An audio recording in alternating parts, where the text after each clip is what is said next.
ರಾಜ್ಯಾದ್ಯಂತ ಮುಂಗಾರು ಅಬ್ಬರ, ಕರಾವಳಿ ಜಿಲ್ಲೆಗಳಿಗೆ ಭಾರೀ ಮಳೆ ಎಚ್ಚರಿಕೆ. ಆನ್ಲೈನ್ ಗೇಮಿಂಗ್ ವ್ಯಸನಕ್ಕೆ ಕಡಿವಾಣ, ಕಠಿಣ ಕಾನೂನು ಕ್ರಮಕ್ಕೆ ಆಗ್ರಹ. ಸಿಇಟಿ ಸೀಟ್ ಮ್ಯಾಟ್ರಿಕ್ಸ್ ಪ್ರಕಟ, ಸರ್ಕಾರಿ ಕೋಟಾದಲ್ಲಿ 3,000 ಸೀಟು ಹೆಚ್ಚಳ. ನೀಟ್ ಯುಜಿಸಿ ಮರುಪರೀಕ್ಷೆ, ಪರೀಕ್ಷಾ ಕೇಂದ್ರಗಳ ವಿವರ ಪ್ರಕಟ. ಕೆಪಿಎಸ್ಸಿ ಪರೀಕ್ಷೆಗಳಲ್ಲಿ ಪಾರದರ್ಶಕತೆಗೆ ಹೊಸ ನಿಯಮ ಜಾರಿಗೆ ಸಿದ್ಧತೆ.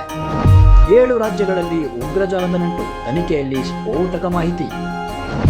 ಇರಾನ್ ಸಂಘರ್ಷಕ್ಕೆ 100 ದಿನ, ಜಾಗತಿಕ ಆರ್ಥಿಕತೆಗೆ ಭಾರೀ ಹೊಡೆತ. ವೀಕ್ಷಕರೇ ನಮಸ್ಕಾರ, ನೀವು ನೋಡ್ತಾ ಇದ್ದೀರಾ ವಿಶ್ವ ಪ್ಲಸ್ ಟಿವಿ.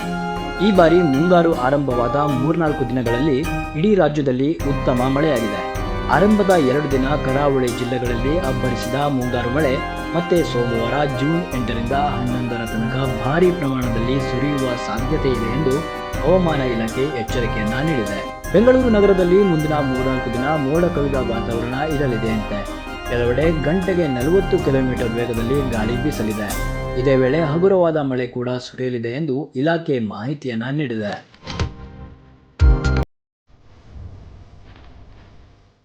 ಆನ್ಲೈನ್ ಗೇಮ್ಸ್ ಹುಚ್ಚು ಬಿಡಿಸಲು ಕಠಿಣ ಕ್ರಮದ ಅಗತ್ಯ. ಆನ್ಲೈನ್ ಗೇಮ್ಸ್ ಹುಚ್ಚು ಸಮಾಜದಲ್ಲಿ ಮಾರಕ ವ್ಯಸನವಾಗಿ ಬದಲಾಗ್ತಾ ಇದೆ. ಕೊಪ್ಪಳ ಜಿಲ್ಲೆಯಲ್ಲಿ ಮೊನ್ನೆ ಯುವಕನೊಬ್ಬ ಹೆತ್ತ ತಂದೆ ಮತ್ತು ಅಕ್ಕನನ್ನ ಚಾಕುವಿನಿಂದ ಇರಿದು ಕೊಲೆ ಮಾಡಿದ ಘಟನೆ ಈ ಮಾತಿಗೆ ಸಾಕ್ಷಿಯಾಗಿದೆ. ಸರ್ಕಾರ ಇನ್ನಾದರೂ ಎಚ್ಚೆತ್ತುಕೊಂಡು ಆನ್ಲೈನ್ ಗೇಮ್ಸ್ ವಿರುದ್ಧ ಕಠಿಣ ಕಾನೂನು ಕ್ರಮಕ್ಕೆ ಮುಂದಾಗಬೇಕಾಗಿದೆ.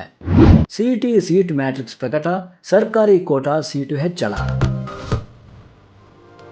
ರಾಜ್ಯದ ಉನ್ನತ ಶಿಕ್ಷಣ ಇಲಾಖೆ ಇಂಜಿನಿಯರಿಂಗ್ ಸೇರಿದಂತೆ ನಾನಾ ವೃತ್ತಿಪರ ಕೋರ್ಸುಗಳ ಕರಡು ಸೀಟ್ ಮ್ಯಾಟ್ರಿಕ್ಸ್ ಪ್ರಕಟಿಸಿದೆ. ಸರ್ಕಾರಿ ಸೀಟುಗಳ ಕೋಟಾದಲ್ಲಿ ಇದೇ ವೇಳೆ 3,000 ಸೀಟುಗಳ ಸಂಖ್ಯೆ ಹೆಚ್ಚಳವಾಗಿದೆ. ಆದರೆ ಖಾಸಗಿ ಕಾಲೇಜುಗಳ ಸೀಟುಗಳ ಸಂಖ್ಯೆ ಯಥಾಸ್ಥಿತಿ ಇರಲಿದೆ.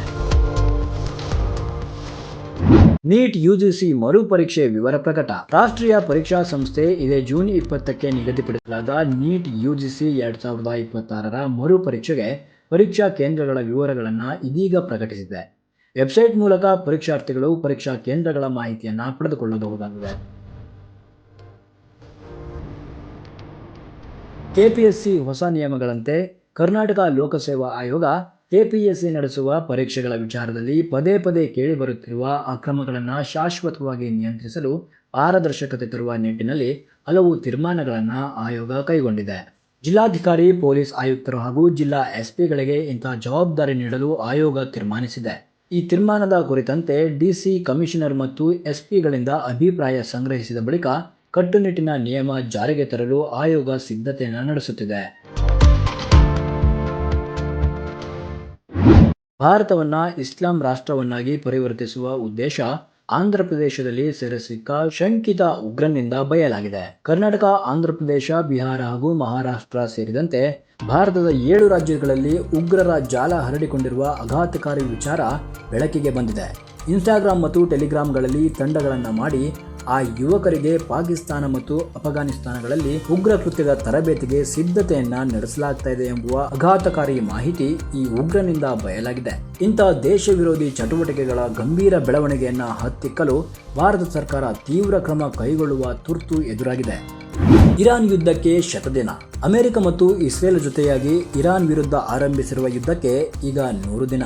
ಮೊನ್ನೆ ಕಳೆದ ಏಪ್ರಿಲ್ 8ಕ್ಕೆ ಕದನ ವಿರಾಮ ಘೋಷಣೆಯಾಗಿದ್ದರೂ ಕದನ ವಿರಾಮ ಪೂರ್ಣ ಪ್ರಮಾಣದಲ್ಲಿ ಜಾರಿಗೆ ಬಂದಿಲ್ಲ. ಇರಾನ್ ವಿರುದ್ಧದ ಸಂಘರ್ಷ ಮುಂದುವರೆದಿದೆ. ಈ ಕದನದಿಂದಾಗಿ ಕಚ್ಚಾ ತೈಲದ ಬೆಲೆ ಗಗನಕ್ಕೇರಿದೆ. ಜಾಗತಿಕ ಆರ್ಥಿಕ ವ್ಯವಸ್ಥೆಗೆ ಈ ಕದನ ಭಾರಿ ಹೊಡೆತವನ್ನ ನೀಡ್ತಾ ಇದೆ. ವೀಕ್ಷಕರೇ, ಮುಂದಿನ ಹೆಡ್ಲೈನ್ ಜೊತೆಗೆ ಮತ್ತೆ ಹಾಜರಾಗ್ತೇವೆ. ಅಲ್ಲಿ ತನಕ ನೋಡ್ತಾರೆ ವಿಶ್ವ ಪ್ಲಸ್ ಟಿವಿ.